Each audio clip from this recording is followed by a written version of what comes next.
back, everybody. My name is Tim. This is another Real Ideal Gear review. It's been a while, and I have a watch that Paul Whaley handed off to me. Paul, thank you very much for this watch. This is a watch I have worn quite a bit, more often and for longer durations than any other watch review that I have done, and I'll tell you why towards the end. But this watch is a watch that aesthetically, I like the looks of it. I love the ion finish they have on here. The anti-digi display, I'm a huge fan of anti-digi displays when the digital display is done right, which this one does. The Casio is the example of the complete opposite of it. The Casio is absolutely horrible when it comes to the digital display. But when you look at this digital display, very legible digital display. So kudos to Momentum for what they've done here. And the model UDT, the UDT stands for Underwater Demolition Team, another name for the Frogmen or another name for the SEAL team back in the 70s at the inception of the SEAL team. So this is a watch that has kind of that DNA to it. Also was worn by Sylvester Stallone in one of his Rambo movies. I'm not a huge Sylvester Stallone fan other than the Rocky movie, the first one, second one, third one, and fourth one. The rest of them, just for whatever reason, I'm just not a Sylvester Stallone fan. But anyway, enough commentary on movies. This watch has a lot of things going for it. It has a number of things that I'm not real pleased with. We'll get to that when we get through the review here. But let's go through the 5 things we typically go through, which are size, fitment, finish, accuracy, and then legibility and loom. So as far as the size goes, this is a 42 millimeter case diameter. It's about 11.5 height off the wrist. I'll put the chunkiness factor down below. The lug width here, so for any type of strap changes, you've got 20 millimeters, and a great, easy way to put on a leather strap, a bracelet if you want, whatever it is that you're looking for. This one has the Tropic on here, which when Paul gave it to me, I know he's a huge fan of the Tropic strap. It's a strap that gives you a lot of variability when it comes to adjusting during different wearing conditions and temperatures outside and things like that. So as far as the size goes, I really like the size. I think this size fits well for what this watch does. It has 200 meters of water resistance, so it's going to be a chunkier watch. Let's take it off the stand here. It's going to be a little bit of a chunkier watch from that perspective, but actually the proportions of this watch really fit well. I think it looks well on the wrist for me. And let's put it on the wrist here for a real quick comparison. So what we've got here is the GBDH 2000, which I've been wearing a lot. I've been doing a lot of exercising and monitoring what distances I'm running, all the heart rate stuff and all that. But let's get the UDT on here. So the UDT on the wrist, and I have an average size wrist. I don't have anything extraordinary as far as large wrists goes. So as far as the Tropic strap goes, fits perfect. All right. But it looks good, I think, on the wrist. I've got some photos here. We'll be putting those in there as far as just getting some different views, different angles of it. But this watch, I think, looks really good on the wrist. As far as chunkiness factor goes, I'm going to compare it right here to the GBDH 2000, like you can see. And this is a very chunky watch, so these are two extremes, really, when it comes to the chunkiness factor. And chunkiness factor, just for those of you that are unaware of what that term is, because I haven't been on YouTube with a watch review for a while, it is the case diameter divided by the height off the wrist. And any watch that has a chunkiness factor, in my opinion, this is not like a standard across the industry, but in my opinion, the chunkiness factor that's kind of in that 3.4, maybe 3.3 range or higher, tends to have a much more pleasing look on the wrist.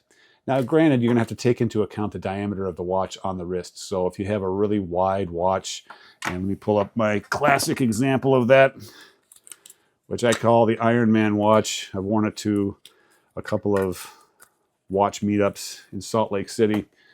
But this watch is absolutely gargantuan on the wrist. I mean, it's like a suitcase on the wrist. All right, there's the GBDH 2000 next to it, which is not a small watch.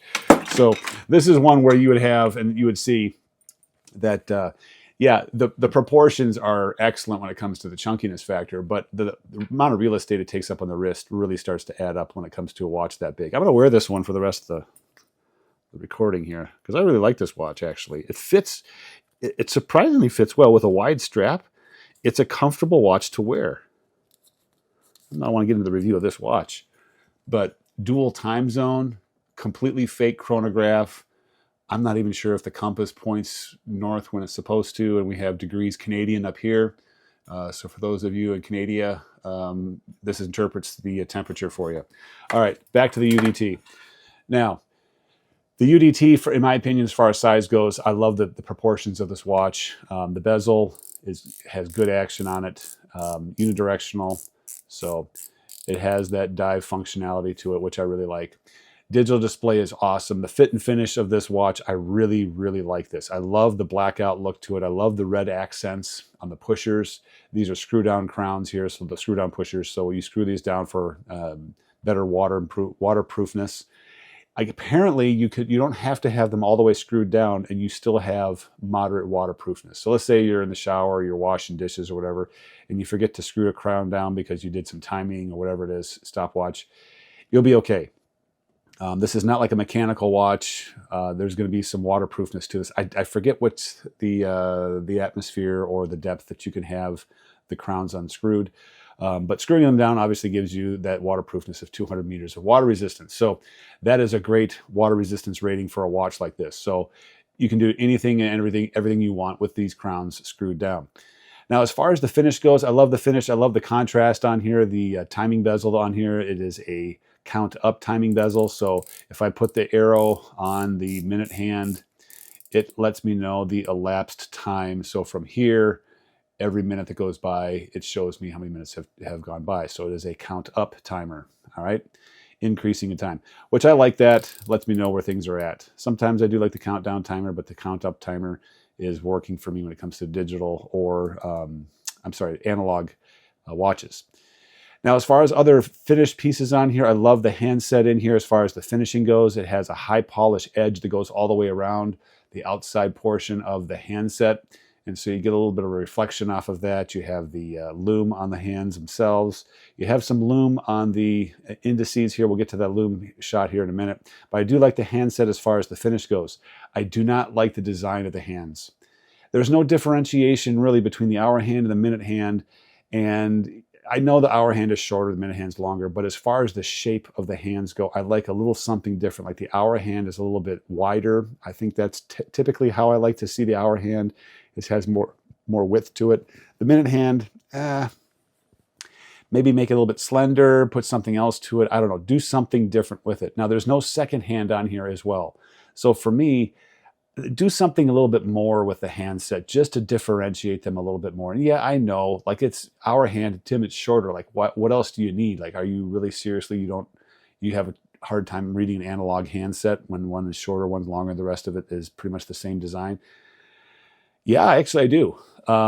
With my glasses off and it's nighttime and I'm looking for the watch when it comes to Loom or I'm looking into low light conditions, it does take a second to determine which is which hand when it comes to me not wearing my reading glasses. So for me, that's the test. When I take my reading glasses off, how legible is this watch? The legibility of this watch is actually pretty good with the exception of the handset. I wish the handset was differentiated just a little bit more.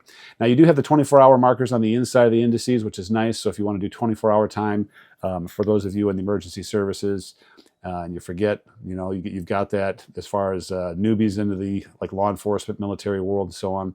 You've got that conversion there if you ever need it. So I do like that. The overall aesthetic of the watch, as far as kind of a military watch goes, it does hit all the marks that I think a military-styled watch or law enforcement-style watch hits. The contrast is really high on here. You have the indices that are really white. You have a very black dial. You have the blackout bezel. You have the blackout case, which I really like. And so everything about this, as far as legibility goes, as far as contrast is concerned, is great. Now, the legibility of the display, check that out. That is a great, great display. I mean, I go back and forth when I look at this watch as far as the time goes. Most of the time when I have an anti-digi watch, I always focus on the handset. It just jumps out a little bit more at me. But for this one, the digital display does such a good job that sometimes I go down to the digital display just to see the display itself. So now, going through the different modes, here's your second time zone. Here is your stopwatch. I'm sorry, here's your stopwatch. That was an alarm. Prior to that was the alarm. And we're back to the time zone. Now, as far as the date goes, let me see here. I think this is the one that gives me the date. There's the day and the date, which is nice. Now, here's where I'm going to start to rip into this watch. The pushers do not rebound after pressing them in. I actually have to pull this one back out. All right. So there it is. Pull it back out. Okay. And it doesn't rebound. I don't I don't get it. Now, this watch was handed to me. This is not brand new. So maybe there was something else as far as maybe Paul was using it, whatever. Whatever happened, these buttons are not rebounding as they should. As a matter of fact, this watch hasn't been worn that much. I know Paul wore it for a while. I've worn it for a little while as well. And they should rebound better than that. And they're not. And so I'm going to put the date up here. So it's the 5th of July. And there's our mode button down here. And then we have some adjustment button down here as well. I'm not going to go through the modes of this watch because that's a totally different video. If I get to do that video, I'm not sure if I'm going to do that video. And you're going to start to hear the tone of my joy over this watch change really quickly. The buttons on here, or the pushers, I should say, the pushers on here are terrible. That alone knocks this watch off the ledge of, do I recommend this watch? Absolutely not. This watch, the pushers on all these pushers are just terribly designed, terrible quality. And I love the screw down. I love the red accents on here, but that's it. As far as the function goes, I don't get it. I don't get why they're so hard to use and so, I don't know, it's not just mushy, it's mushy and sticky at the same time. Like there's no like positive, well, there's a little bit of a click, just a slight click when you realize on the mode button here, when you go through the modes, there is a slight positive, I don't know, tactile feel to it as you go through the modes. But otherwise, I'm not a fan of the pushers at all. The Loom, let's talk about the Loom on this watch, Loom and legibility. I love the legibility of the watch.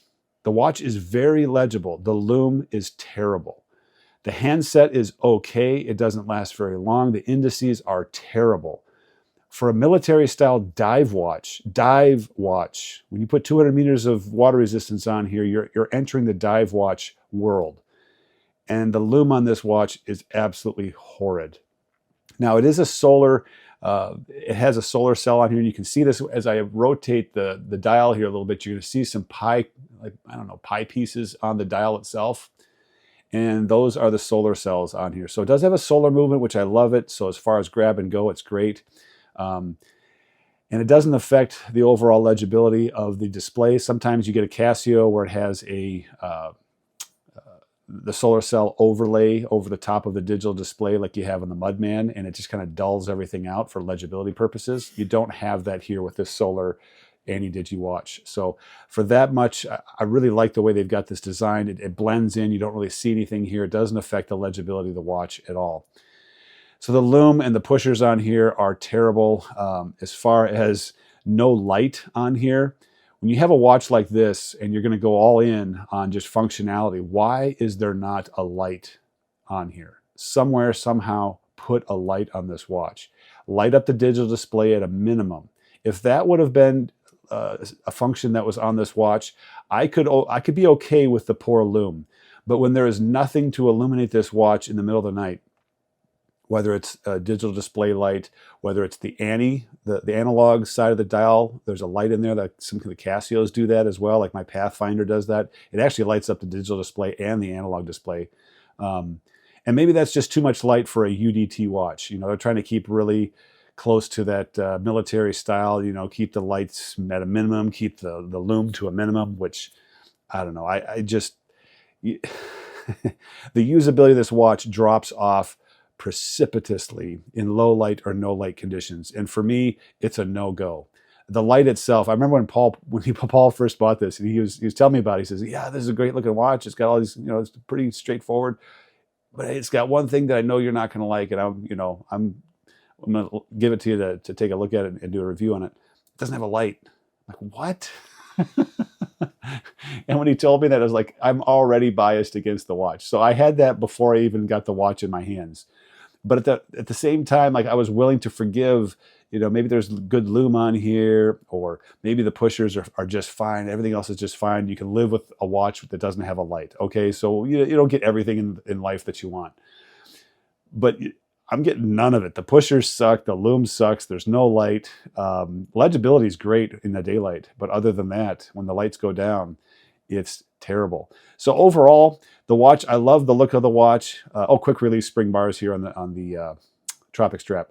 Stainless steel back. Pretty good. Overall, I like the watch, but I don't like the watch as far as a watch that I would keep. Do I recommend it at this price, $370? I don't. $370 is not a huge amount for a really good 200-meter water resistance. I think this is sapphire crystal. I'll put down at the bottom of the video here. I forgot if it's sapphire crystal. But the overall looks of it is fine. It looks great, actually. But that's about it. When you get into some of the functions, and I don't want to get into the functions right now, pretty basic stuff. I wish it had a timer. If I remember right, this one does not have a timer. It has the alarm function. So there's the second hour, or the second time zone. And I believe this is the alarm function. I forget which way you go on this one. There we go, turn it on. I have to pull that out. I can turn it off.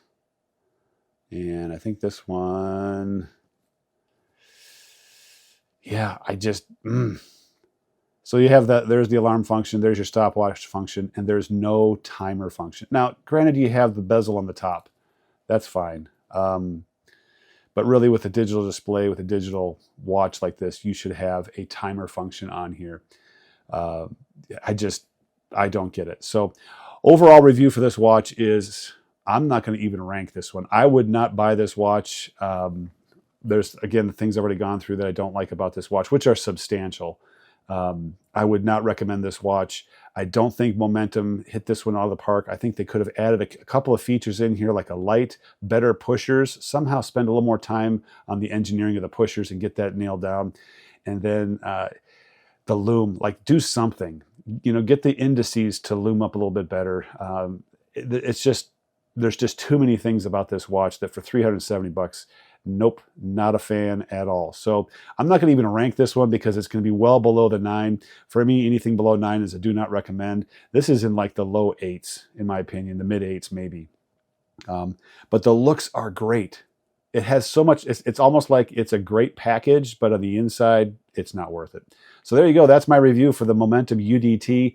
It's one of the harshest reviews I've done in a long time. I haven't come across a watch that had some features that were as abysmal as this one. And even like the pushers on a chronograph like this, I don't get how this left the factory like this. If this is how other ones are designed, and I've heard of that some of these pushers are not quite up to par. I don't know how it leaves the factory that way, but that's the way it is. So there you go. Put your comments down below. Let me know what you think of this watch, the Momentum UDT. Maybe you're an owner and you have a complete opposite feel about this. Put that in the comments down below. Maybe it's just a one-off, and I am totally willing to have this be a one-off. But you know what? It's the only one I have, and this is what I did the review on. So there you go. My name is Tim. This has been another Real Ideal Good Review. We'll talk to you guys next time.